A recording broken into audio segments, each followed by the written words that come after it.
जोशीमठ में बढ़ रहे खतरे की।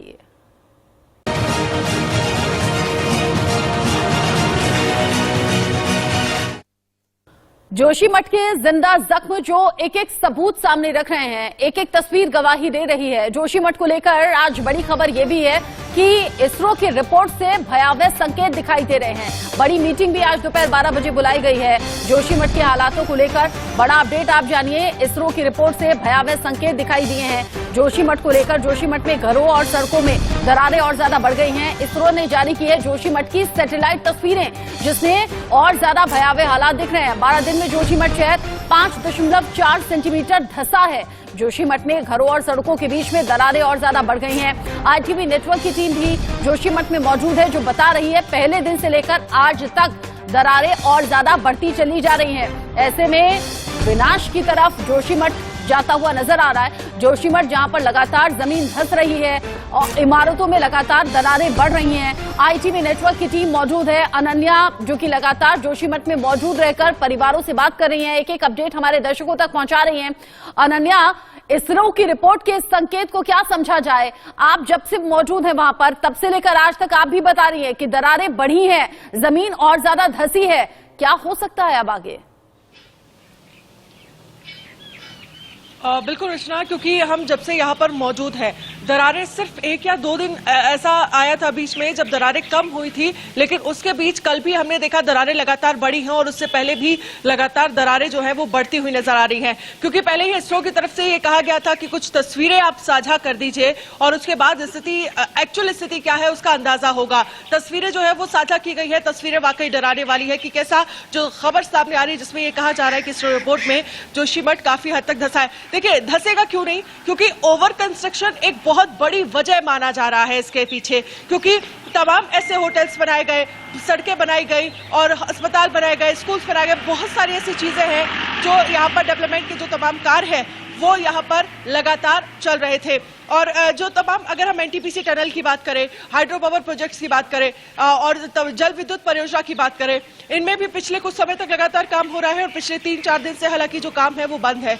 लेकिन इस वक्त सबसे बड़ी खबर ये है कि जो 2 होटल को लेकर हम लगातार आपको जानकारी दे रहे थे। सबसे पहले जो डिसाइड किया गया था कि 2 होटल को ही गिराया जाना है, होटल मलारी इन और होटल माउंट व्यू, उनको गिराने का जो प्रोसेस है वो कल शाम से ही शुरू हो गया था। यानी कि ये कहा जा सकता है कि डिमोलेशन की वो प्रक्रिया नहीं है, वो डिस्मेंटलिंग की प्रक्रिया है। यानी कि जो चीजें पहले हटाई जा सकती है, कल रात को हमने देखा जो सारे खिड़की दरवाजे थे उन्हें हटा के रख लिया गया है। ऊपर से जो पानी का कनेक्शन है, टंकी वगैरह थे, वो सारी चीजें हटा ली गई है। आगे से जनरेटर, और अब जो है ऊपर, सबसे ऊपर फ्लोर पे आप देखेंगे तो जो टीन शेड वाला जो पूरा वो कंक्रीट कंस्ट्रक्शन नहीं है, उसे हटाने की जो प्रक्रिया है वो यहाँ पर लगातार चालू है। और साथ ही देखिए, नेशनल डिजास्टर टीम जो फोर्सेस है वो यहाँ पर मौजूद है, स्टेट डिजास्टर फोर्सेस जो है वो मौजूद है। क्योंकि सीबीआरआई की तरफ से ये कहा गया था ब्लास्टिंग वे में अगर इसे हम ध्वस्त करते हैं तो स्थितियां और ज्यादा खतरनाक हो सकती है। क्योंकि हम आपको पहले ही रिपोर्ट में दिखा चुके हैं कि नीचे बहुत सारे घर हैं,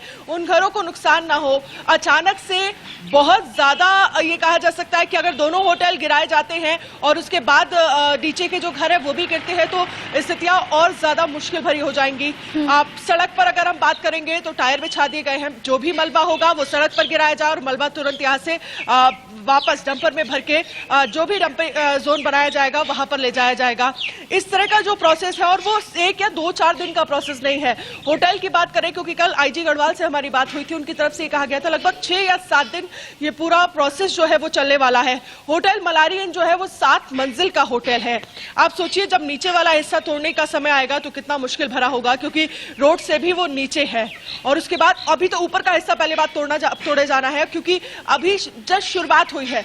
कल हमने देखा था खिड़की दरवाजे जो थे वो सारे हटा दिए गए थे और अब जो टीन शेड वाला ऊपर का जो एरिया है उसे हटाना जो है वो शुरू कर दिया था, क्योंकि इसके अलावा प्रशासन के पास और कोई ऑप्शन नहीं था।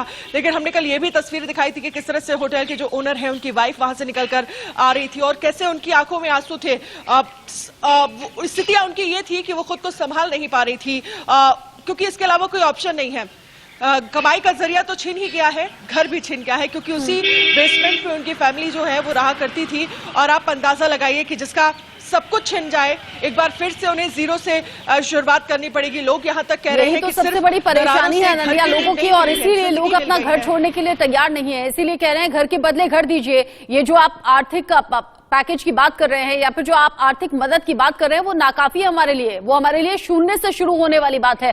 अनन्या, आप रहिए हमारे साथ, मौसम की भी जानकारी दीजिएगा, क्योंकि होटल गिराने वाली बात जब आई थी तो बूंदाबांदी होने लगी थी, बर्फबारी की भी खबर थी। अब बड़ा अपडेट दर्शकों को दे देते हैं। जोशीमठ को लेकर उत्तराखंड सरकार आज बैठक करने वाली है। जोशीमठ पर पुष्कर सिंह धामी आज कैबिनेट के साथ बैठक करने वाले हैं। जोशीमठ में आज बड़ा फैसला हो सकता है। ताजा हालातों के बाद नई टिहरी की तर्ज पर बसाया जा सकता है जोशीमठ। ऐसे में पुनर्वास और राहत पैकेज पर भी फैसला हो सकता है, जिसकी मांग लोग कर रहे हैं। जोशीमठ का हाई रेजोल्यूशन मैपिंग डेटाबेस तैयार होगा और इसके बाद बड़े फैसलों की उम्मीद है। आज दोपहर 12 बजे कैबिनेट की मीटिंग बुलाई है पुष्कर सिंह धामी ने और ताजा हालात पर बात होगी, क्योंकि मांगों पर अड़े हुए हैं लोग, ये जानते हुए भी कि जान का खतरा है, उसके बावजूद अपने घर छोड़ने के लिए तैयार नहीं है। अनन्या, दोपहर 12 बजे जो मीटिंग कैबिनेट की बुलाई है पुष्कर सिंह धामी ने, क्या समझें कि लोगों की प्रॉब्लम्स का सोल्यूशन निकल जाएगा? और एक प्रॉब्लम तो मौसम ने भी खड़ी कर दी है। मौसम अभी कैसा है?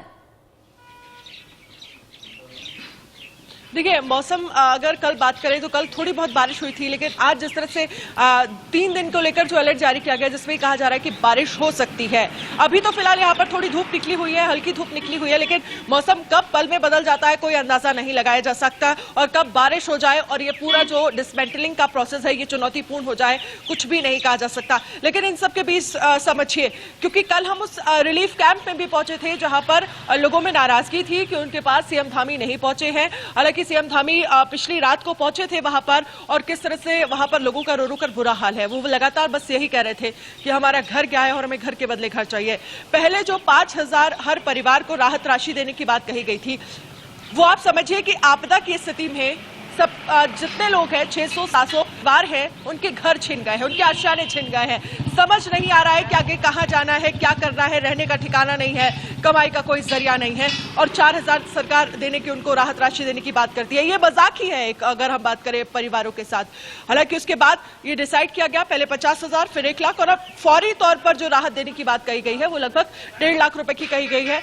घर के बदले घर को लेकर विचार किया जा रहा है, क्या ये संभावनाएं बन पाएंगी, और आज जो मीटिंग होने वाली है उसमें क्या स्थितियां बनती है, और क्या हालांकि ये सारी चीजें भी बहुत ये कहा जा सकता है कि शुरुआत की है। घर के बदले घर को लेकर ये कहना बहुत जल्दी है कि इस तरह की कोई स्कीम, क्योंकि इस तरह की आपदा, इस तरह की सिचुएशन पहले से बताकर नहीं आती है, अचानक से आई हुई ये स्थिति है जो सरकार के लिए भी सरदर्द साबित हो रही है। नई टिहरी की तर्ज पर क्या वाकई जोशीमठ को बसाने के लिए, पुनर्वास करने के लिए इंतजाम होंगे? क्या ऐसा कोई फैसला सरकार ले सकती है? नजर आप रखिएगा अनन्या। बहुत शुक्रिया फिलहाल के लिए ये अपडेट हमारे दर्शकों तक पहुंचाने के लिए।